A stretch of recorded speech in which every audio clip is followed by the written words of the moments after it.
துடைய பரிசுத்த நாமத்திற்கு மகிமை உண்டாவதாக. இந்த 15வது நாள் கூட்டத்திற்கு வந்திருக்கிற உபவாச கூடுகைக்கு வந்திருக்கிற யாவரையும் கர்த்தராகிய இயேசுவின் நாமத்தினாலே வாழ்த்துகிறேன். கர்த்தர் உங்களை ஆஸ்வதிப்பாராக. தேவ பிள்ளைகளே, ஒவ்வொரு நாளும் ஒவ்வொரு பட்டணங்கள் அல்லது மலைகள். நேற்று தினத்தில் நம்ம சீத்தி மரத்தை குறித்து தியானித்தோம். இன்றைக்கு சீலாவை குறித்து தியானிக்க போகிறோம். இவர் பவுலுடைய ஊழியத்தில் பவுலுக்கு அநேக உடன் ஊழிய ஆட்கள் இருந்தாலும் கூட முக்கிய நபராக யார் செயல்பட்டார்னா இந்த சீலா செயல்பட்டார். இவருக்கு அப்போஸ்தலர் நடவடிக்கை புஸ்தகம் 16ஆம் அதிகாரத்தில் இவருடைய பெயர் சீலா என்று குறிப்பிடப்படும். சீலா என்றால் அர்ப்பணிக்கப்பட்டவன் அர்த்தம். பவுல் எழுதின நிருபங்களிலே 1 தெசலோனிக்கர் புத்தகம் 1ஆம் அதிகாரம் 1ஆம் வசனமும் 2 தெசலோனிக்கர் புத்தகம் 1ஆம் அதிகாரம் 1ஆம் வசனத்திலும் இந்த சீலாவுக்கு பவுலுடைய நிருபங்கள்ல என்ன பெயர் கொடுக்கப்பட்டிருன்னா சில்வானு என்று பெயர் கொடுக்கப்பட்டிருக்கும். வாசிக்கலாமா?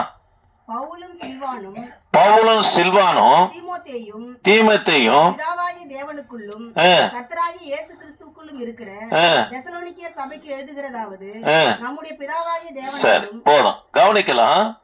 இவருக்கு சீலா என்று பெயர் கொடுக்கப்பட்டிருந்தாலும் கூட பவுல் தன்னுடைய நிருபங்களிலே சீலாவை சில்வானு என்று குறிப்பிடுகிறார். சில்வானு என்று சொன்னா குறுக்கீடு அப்படின்னு சொன்னா சிலுவன் அர்த்தம். ஆமே. எப்படி இன்னொரு மரத்துக்கு மேல இன்னொரு மரம் குறுக்கல வைத்தா சிலுவை என்று வருகிறதோ அந்த பொருள்பட தான் சில்வானு என்று சொன்னா குறுக்கீடு என்று பொருளாக இருக்கிறது. ஆமே. தேவ பிள்ளைகளே, பவுலுடைய ஊழியத்துல இவர் முக்கிய நபராக காணப்பட்டார். இவரை குறித்து ஒரு 10 காரியம் உங்களோடு சொல்லி போகும்படியா விரும்புகிறேன். முதலாவது காரியம், பவுலுடைய உடன் ஊழியாட்கள் முக்கிய நபராக யாரு காணப்பட்டார்னா இந்த சில்வானு காணப்பட்டார். இரண்டாவதாக இவர் தீர்க்க தரிசன அழைப்பை பெற்ற ஊழியக்காரனாக காணப்பட்டார். மூன்றாவதாக கவனிக்கலாம், அப்போஸ்தலர் நடவடிக்கை புஸ்தகத்துல அதாவது சீலா என்ற பெயர் காணப்பட்டாலும் கூட நிருபங்களிலே பவுல் என்ன என்று குறிப்பிடுகிறார்னா சில்வானு என்று குறிப்பிடுகிறார். 2 பேரும் ஒரே நபர் தான், ஆனா அர்த்தங்கள் வெவ்வேறாக இருக்கிறத பார்க்கிறோம். சீலா என்று சொன்னா அர்ப்பணிக்கப்பட்டவர் என்ற அர்த்தம்.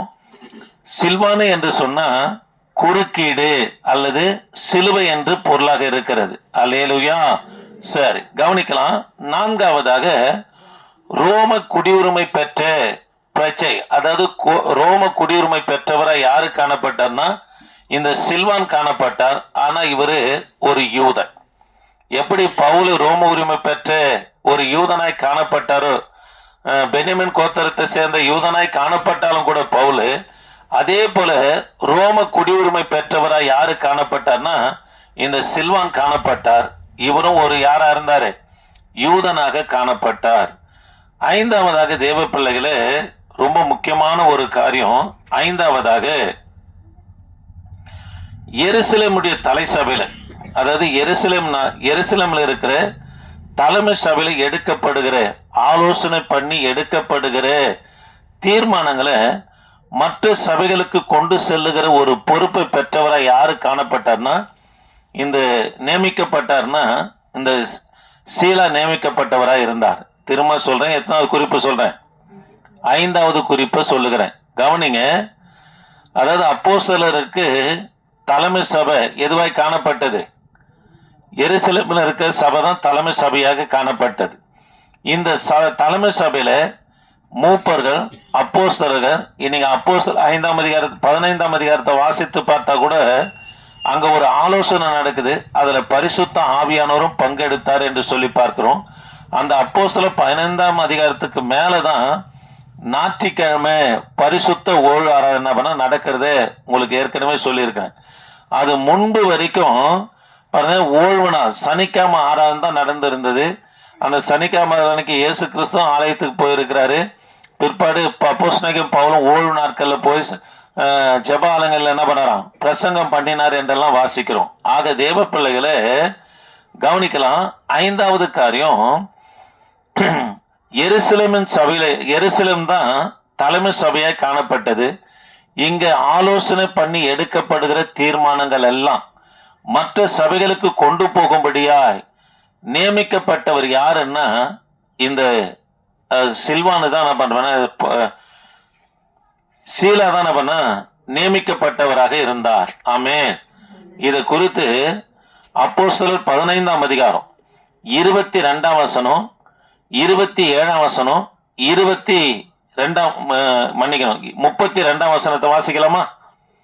அப்போஸ்தலர் 15, 22, 27, 32.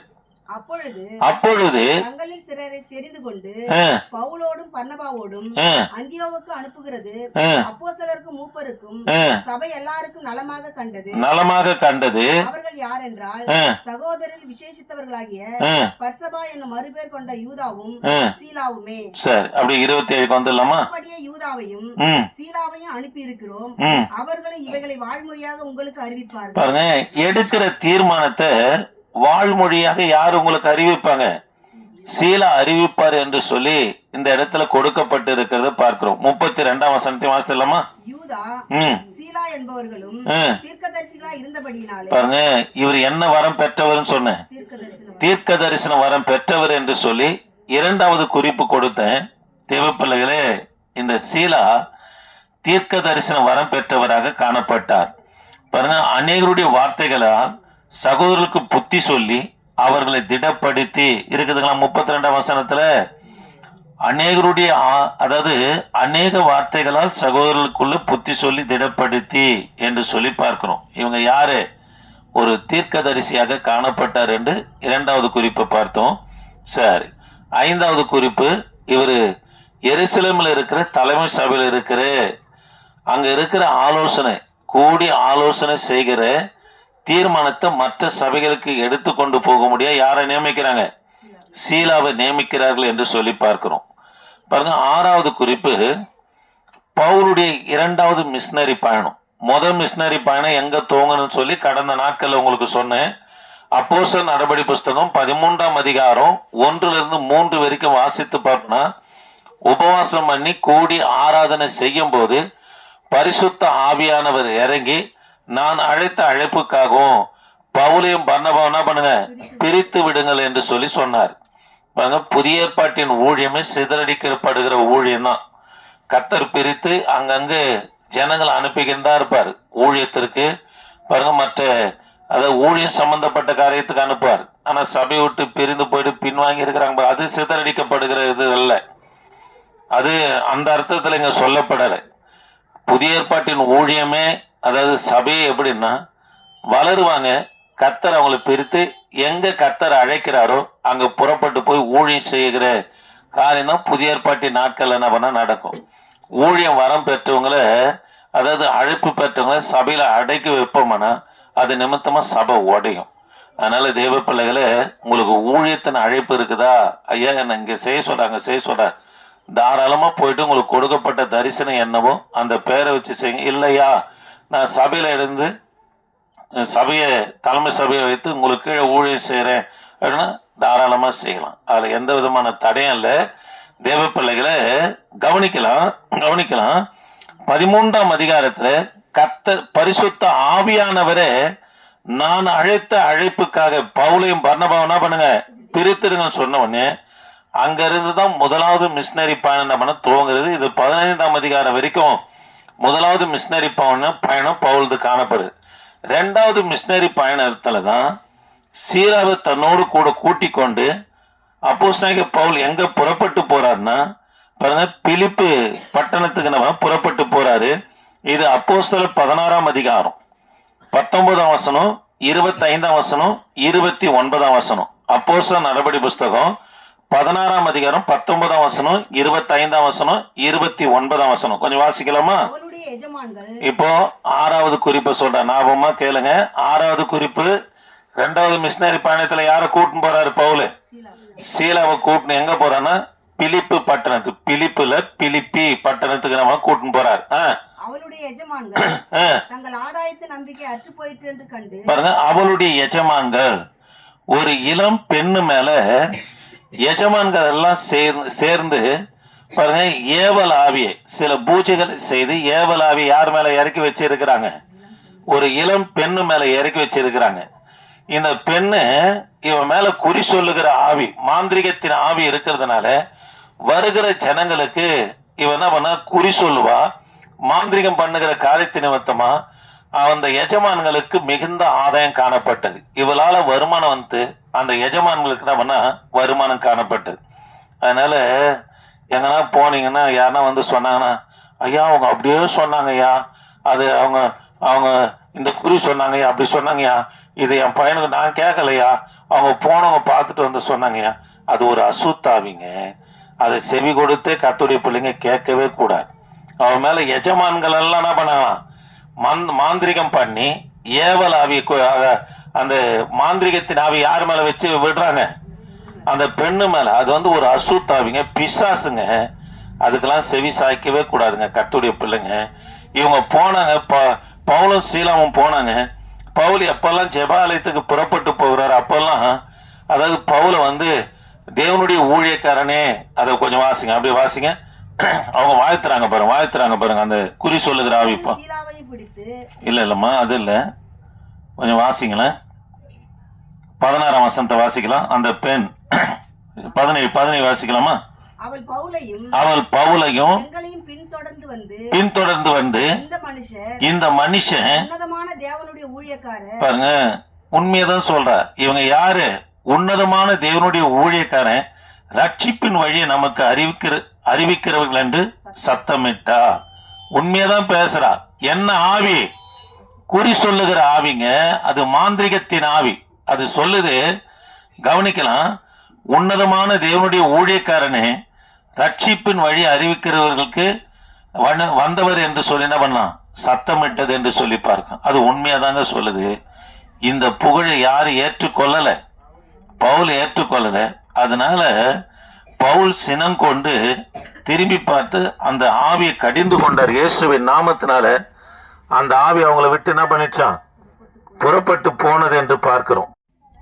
பவுல் அந்த ஆவியை கடிந்து கொண்ட உடனே அவளை விட்டு அந்த அசுத்தாவி என்ன பண்ணுச்சு, புறப்பட்டு போன உடனே. இப்ப நான் சொன்ன வசனங்களை வாசிங்கம்மா. அவளுடைய எஜமான்கள்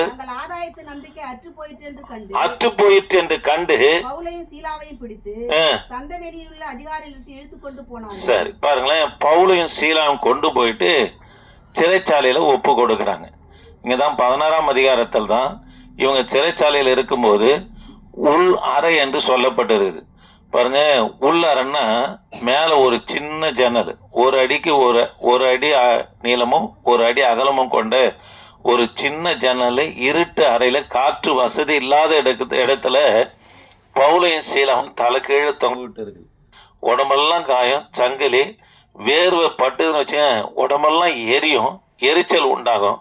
அப்படி இருந்தாலும் கூட இவங்க கர்த்தரை துதிச்சாங்க, பாடினாங்க.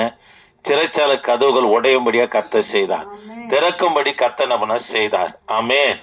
ஆக தேவ பிள்ளைகளே, பிரச்சனை, போராட்டம், பலவீன நேரத்துல கர்த்தர் நம்முடைய, அதாவது உண்மையான நிலையை அந்த நேரத்தில் தாங்க நம்ம இடத்துல இருந்து கர்த்தர் எதிர்பார்க்க முடியும். இது யோபு இடத்துல காணப்பட்ட, நீ பைத்தியக்காரி பேசுகிறது போல பேசுற, கர்த்தரிடத்தில் நன்மை பெற்ற நாமோ தீமை பெறக்கூடாது என்று யோபுடைய உண்மையான நிலையை குறித்து சொல்லப்படுது. நம்முடைய பக்தி, நம்முடைய விசுவாசம், நம்முடைய பரிசுத்தம் இதெல்லாம் உண்மையா இருக்குமானா எந்த காலகட்டத்திலும் அது சோரம் போகாதபடி நீங்க காத்துக்குவீங்க. ஆமாங்க, ஒரு சிலர் பார்த்தீங்கன்னா இருக்கும்போது சோத்திரம் அல்லேலி வேணும். ஏன்னா ஒன்றுன்றானா அங்க பக்தியும் இருக்காது, அங்க பரிசுத்தமா இருக்காது, அதாவது விசுவாசமா இருக்காது, அவிசுவாசமாகவே காணப்படும். சரி, கவனிக்கலாம். பவுலும் சீலாவும் 6வது குறிப்பு, பிலிப்பு பட்டணத்தில் சிறைச்சாலையில் அடைக்கப்பட்ட பிற்பாடு கூடி பாடி துதிக்கிறாங்க.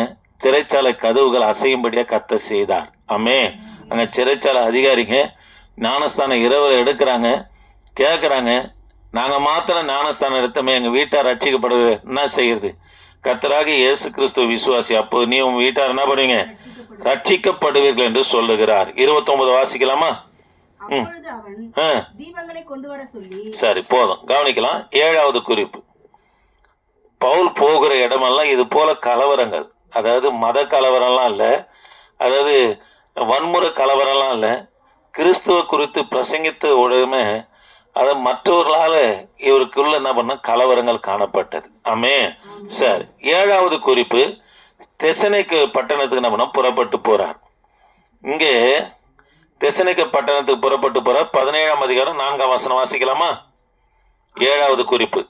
அவர்களில் சிலரும் பக்தியுள்ள கிரேக்கரில் திரளான ஜனங்களும் கணம் பொருந்திய ஸ்திரீகளும் அநேகரும் விசுவாசித்து பவுலையும் சீலாவையும் சேர்த்துக் கொண்டார்கள். பவுலையும் சீலாவையும் சேர்த்து கொண்டாங்க. விசுவாசியாத யூதர்கள் வைராக்கியம் கொண்டு வீணராய சில பொல்லாதவர்களை சேர்த்துக் கொண்டு கூட்டம் கூடி பட்டணத்தில் அமளி உண்டாக்கி யாசோனுடைய வீட்டை வளைந்து கொண்டு. சரி, இங்க கவனிக்கலாம். 7வது குறிப்பு, தெசனிக்க பட்டணத்துல யாருக்கு எங்க போறாங்க? பவுலும் சீலாவும் புறப்பட்டு போறாங்க. 6ஆம் அதிகாரத்துல எங்க புறப்பட்டு போறாங்க? 16ஆம் அதிகாரத்துல பிலிப்பு பட்டணத்துக்கு போறாங்க. அங்க இருந்து சிறைச்சாலையில இருந்து கர்த்தரால விடுதலையாக்கப்பட்ட பிற்பாடு தெசனிக்க பட்டணத்துக்கு 7வது குறிப்பு புறப்பட்டு போறாங்க. இங்க புறப்பட்டு போன உடனே கலவரம் அதிகமாகிறதுனால ஏசனுடைய வீட்டுல தான் ஜெபக்கூட்டம் நடக்குது. யாசோனுடைய வீட்டுல தான் ஜெபக்கூட்டம் நடக்குது.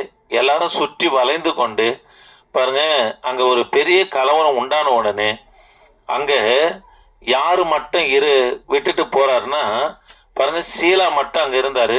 அதன் பிற்பாடு யாரு அங்க இருந்து புறப்பட்டு போறாருன்னா பவுலு பெரேயா பட்டணத்துக்கு நம்ம புறப்பட்டு போறார். அல்லேலூயா. கவனிக்கலாம், பெரேயா பட்டணத்துக்கு என்ன போறாரு, மன்னிக்கணும், இங்க இருந்து தெசனிக்க பட்டணத்துல இருந்து இவங்க எல்லாரும் புறப்பட்டு போயிட்டு எங்க புறப்பட்டு போறாங்க? 8வது குறிப்பு, பெரேயா பட்டணத்துக்கு புறப்பட்டு போறாங்க. அங்கதான் என்ன நடக்குது பாருங்க.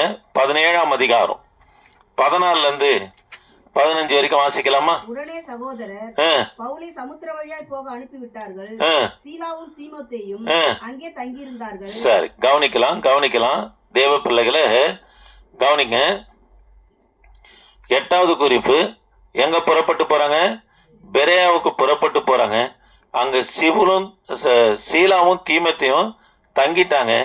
அதற்கு பிற்பாடு பாருங்க, சீலாவும் தீமோத்தேயும் பவுலை சந்திப்பதற்காக எங்க புறப்பட்டு போறாங்கன்னா அத்தேனே பட்டணத்துக்கு புறப்பட்டு போறாங்க. திரும்ப சொல்றேன், 8வது குறிப்பு, பெரேயாவுக்கு புறப்பட்டு போறாங்க. அங்க யாரு தங்கிட்டாங்க? சீலாவும் தீமோத்தேயும் தங்கிட்டாங்க. தங்கிட்ட பிற்பாடு பவுல் அத்தேனே பட்டணத்துக்கு புறப்பட்டு போறார். புறப்பட்டு போனோடனே அங்க இருக்கிற சந்த வெளியில போயிட்டு கூடாரங்களை வியாபாரம் செய்யணும் வருகிற ஜனங்களுக்கு கர்த்தர் குறித்து என்ன பண்ண பிரசங்கம் பண்ணின்னு இருக்கிறார் பவுல். அங்க போயிட்டு சீலாவுக்காகவும் தீமோத்தேயுக்காகவும் பவுல் காத்திருக்கிற நேரத்தில் தான் இந்த சுவிசேஷ பணி நடக்கும்போது அங்க ஒரு பிரச்சனை உண்டான உடனே இவர் எங்க கூட்டமா அங்க 2 கூட்டத்தார் நிமித்தம் யாருக்கு பிரச்சனை வருது? பவுலுக்கு பிரச்சனை. ஏற்கனவே உங்களுக்கு சொல்லியிருக்கிற ஞாபகம் இருக்குதுங்களா? வந்த உடனே பவுல் அங்க அத்தேனே பட்டணத்தை கூட்டிட்டு போன உடனே அங்க ஒரு மேடையை பார்க்கிறார். பாருங்க, மார்க்ஸ் மேடையை பார்த்த உடனே பவுல் சொல்றாரு, நீங்க ஆராதிக்கிற தேவன், அங்க அதிகமான சொற்பங்கள் விக்கிரக வழிபாடுகள், இந்த சொற்பங்களை வெள்ளினாலையும் பொண்ணுனாலையும் செய்து வியாபாரம் செய்தாங்க. அந்த இடத்துல போயிட்டு அந்த மேடையில் அறியப்படாத தேவன் என்று எழுதி இருக்கிறத பார்த்து பவுல் பிரசங்கம் பண்ணினார். நீங்க ஆராதிக்கிற தேவன், அதாவது பவுல் அந்த அத்தேனே பட்டணத்துக்கு போகிறது 14 வருஷத்துக்கு முன்பதாக அங்க ஒரு கொள்ள நோய் வந்தது. அதனால எல்லாம் அவங்க வணங்கின எல்லா தெய்வத்துக்கும் பலி செலுத்துறாங்க. கொள்ள நோய் நின்ன பாட காணும். அப்போ ஏதோ ஒரு தெய்வம் இருக்குது, அந்த தெய்வம் நம்மளை அதாவது கண்டிக்குது அப்படின்னு சொல்லிட்டு அந்த மாஸ்க் மேடையில ஒரு பலகையில அறியப்படாத தேவன் என்று எழுதி பலி செலுத்துறாங்க. உடனே வாதனவன நின்று போனது. ஆமென். அந்த அறியப்படாத தேவன் யாருன்னா நாங்கள் ஆராதிக்கிற கர்த்தராகிய இயேசு கிறிஸ்து என்று சொல்லி அத்தேனே பட்டணத்துல போய் பிரசங்கம் பண்ணுகிறார். ஆமென். அத்தேனே பட்டணத்துக்கு போன உடனே பாருங்க, அங்கதான் யாரு தங்கிட்டாங்க? தீமோத்தேயும் சீலாவும் அங்கே இருந்தாங்க. இது 17ஆம் அதிகாரம், அப்போஸ்தலர் 17ஆம் அதிகாரம் 14ல இருந்து 15 வரைக்கும் வாசிக்கலாமா? சகோதரர் பவுலை சமுத்திரத்துக்கு வழியாய் போக அனுப்பிவிட்டார்கள். சீலாவும் தீமோத்தேயும் அங்கே தங்கியிருந்தார்கள். பாருங்க, சீலாவும் தீமோத்தேயும் எங்க தங்கிட்டாங்க? பெரேயா பட்டணத்திலே மன்னிக்கணும், அத்தேனே பட்டணத்திலே தங்கிட்டாங்க. பவுல் மட்டும் அங்கிருந்து என்ன பண்ணாரு? புறப்பட்டு போகிறார். ஆமென். சரி, 9வது குறிப்பு, பவுல் எங்க போயிட்டாருன்னா அங்கிருந்து அத்தேனே பட்டணத்தை எங்க புறப்பட்டு போறாருன்னா கொரிந்து பட்டணத்துக்கு புறப்பட்டு போகிறார். 9வது குறிப்பு. 10வது குறிப்பு, பவுல் எங்க புறப்பட்டு போறாரு? கொரிந்து பட்டணத்துக்கு புறப்பட்டு போறாரு. அங்கதான் திரும்பவும் போயிட்டு சீலா போய் சந்திக்கிறார் பாருங்க. அப்போஸ்தலர் 18ஆம் அதிகாரம் 5ஆம் வசனம். மக்கெதோனியாவில் இருந்து சீலாவும் தீமோத்தேயும் வந்தபோது பவுல் ஆவியில் வைராக்கியம் கொண்டு இயேசுவே கிறிஸ்து என்று யூதருக்கு திஷ்டாந்தம் படுத்தினான். அவர்கள் எதிர்த்து நின்று தூஷித்த போது அவன் தன் வஸ்திரங்களை உதறி, உங்கள் ரத்தப்பழி உங்க தலையின் மேல் இருக்கும், நான் சுத்தமா இருக்கிறேன். சரி, இங்க கவனிக்கலாம். 10வது குறிப்பு, தேவ பிள்ளைகளை 10வது குறிப்பு கவனிங்க. வாசிங்க வாசிங்க வாசிங்க. அத்தேனே பட்டணத்தை விட்டு பாருங்க, கொரிந்து பட்டணத்துக்கு வந்தார்னு இருக்குது இல்லையா? 10வது குறிப்பு. அதாவது அத்தேனே பட்டணத்துல யார் தங்கிட்டாங்க? சீலாவும் தீமோத்தேயும் தங்கிட்டாங்க. அங்க இருந்து கொரிந்து பட்டணத்துக்கு புறப்பட்டு போறார். கொரிந்து பட்டணத்துக்கு புறப்பட்டு போன உடனே 5ஆம் வசனத்துக்கு மேல சீலாவும் வந்து யாரை சந்திக்கிறார்னா, சீலா வந்து யாரை சந்திக்கிறார்னா பவுலை சந்திக்கிறாரு. கொரிந்து சபையில சீலாவை ஊழியம் செய்யும்படியா பவுல் யாரை நியமிக்கிறார்னா சீலா அந்த இடத்துல நியமிக்கிறார். ஆமென், அல்லேலூயா. கவனிங்க, இந்த சீலாவை குறித்து 10 குறிப்பு பார்த்தோம். 1, பவுலுடைய உடன் ஊழியக்காரராக காணப்பட்ட முக்கியமான ஆளு. 2வது, தீர்க்க தரிசன வரம் பெற்றார் என்று பார்த்தோம். 3வது, இவருக்கு நடவடிக்கை புஸ்தகத்துல சீலான்னு இருந்தாலும் நிருபங்களில் என்னன்னு இருக்குது? சில்வான்னு இருக்கிறது என்று பார்த்தோம். 4வதாக, ரோம குடியுரிமை பெற்றவர், ஆனா இவர் ஒரு யூதன் என்று பார்த்தோம். 5வது, தலைமை சபையில எடுக்கப்படுகிற தீர்மானங்களை அதை மற்ற சபைகளுக்கு கொண்டு போக முடியாது நியமிக்கப்பட்டவர் யாரு? இந்த சீலா என்று சொல்லி பார்த்தோம். 6வதாக, 2வது மிஷினரி பயணத்துல, பவுலுடைய பயணத்துல இவர் கூட எங்க புறப்பட்டு போறாரு? பிலிப்பு பட்டணத்துக்கு போறாரு. அங்க சிறைச்சாலையில் அடைக்கப்படுறாங்க. 7வதாக, தெசனிக்க பட்டணத்துக்கு புறப்பட்டு போறாங்க. அங்க கலவரம் உண்டானோன்னு அங்கிருந்து பவுலும் சீலாவும் எங்க புறப்பட்டு வராங்கன்னா அதுக்கு பிற்பாடு பெரேயாவுக்கு புறப்பட்டு வராங்க. 8வது குறிப்பு, பெரேயாவுக்கு புறப்பட்டு வராங்க பாருங்க. பெரேயாவுக்கு வந்த பிற்பாடு அங்கதான் அங்கிருந்து எங்க அதுக்கு பிற்பாடு எங்க போறாங்க பாருங்க? அத்தேனே பட்டணத்துக்கு போறாங்க. அத்தேனே பட்டணத்துல தான் சீலாவும் தீமோத்தேயும் தங்கிட்டாங்க. தங்கின பிற்பாடு அங்கிருந்து பவுல் எங்க புறப்பட்டு போறாரு? 10வது குறிப்பு, கொரிந்து பட்டணத்துக்கு போறாரு. கொரிந்து பட்டணத்துக்கு போனோம்னா அங்கதான் போயிட்டு யாரை சந்திக்கிறார்னா சீலா கொரிந்து பட்டணத்துல பவுலை சந்திக்கிறார். கொரிந்து சபையில யாரை போதகராக நியமித்துட்டு பவுல் புறப்பட்டு போறாருன்னா சீலாவை கொரிந்து சபைக்கு பாஸ்டாக ஊழியக்காரனாக நியமித்து பிற்பாடு பவுல் அங்கிருந்து நம்ம புறப்பட்டு போகிறத பார்க்க முடியும். ஆமென், அல்லேலூயா, அல்லேலூயா. தேவ பிள்ளைகளே, ஒரு சீஷன் எப்படி இருக்க வேண்டும் என்று